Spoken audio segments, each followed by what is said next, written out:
Destacamos a personajes que fueron e hicieron historia en Bolivia.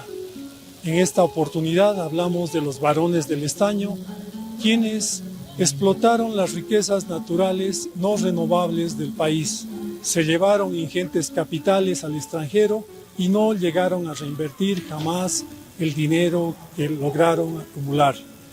Nos referimos a los varones del estaño, personajes como Simón Patiño, Aramayo y Xochitl, quienes en su momento tuvieron el poder de interferir en la política, en el rumbo de la historia del país, pero no lo hicieron positivamente, sino en función a sus intereses personales. Y nos vamos con la nota consiguiente.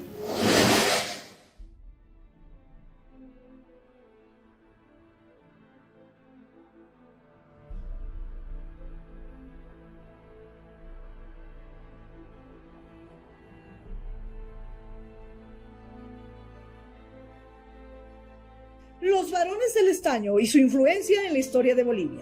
A finales del siglo XIX y durante la primera mitad del siglo XX, Bolivia vivió una transformación económica centrada en la minería del estaño.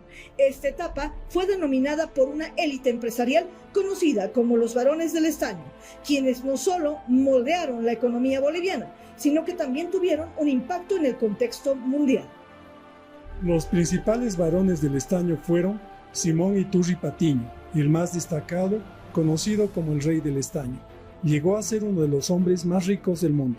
Carlos Víctor Aramayo, diplomático y empresario con fuertes vínculos en Europa. Mauricio Xochitl, de origen alemán, con gran influencia empresarial y política.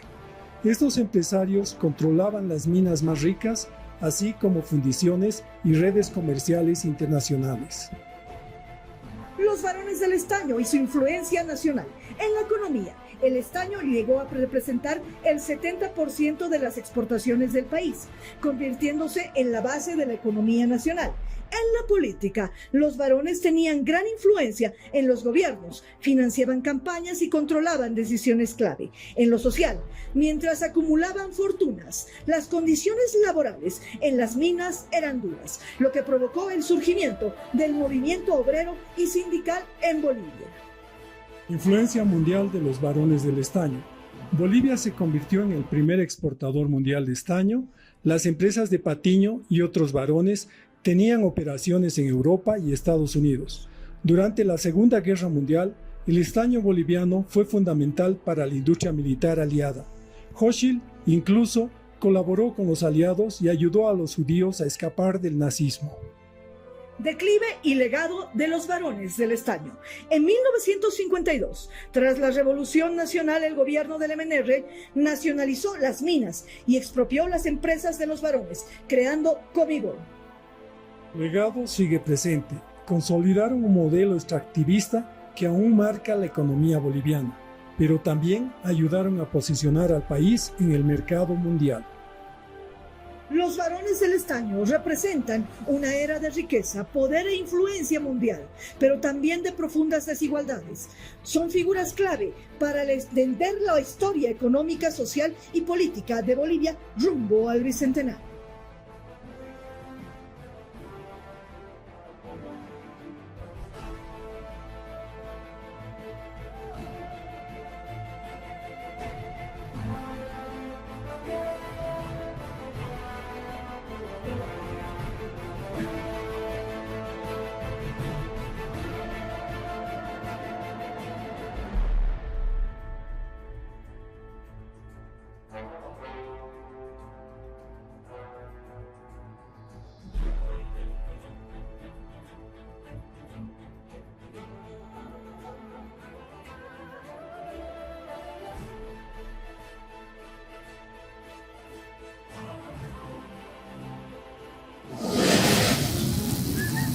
Amigos, ¿les gustó la nota?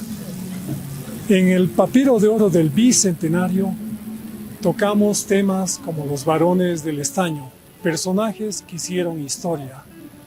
Simón Patiño, quien fue el hombre más rico del siglo XIX.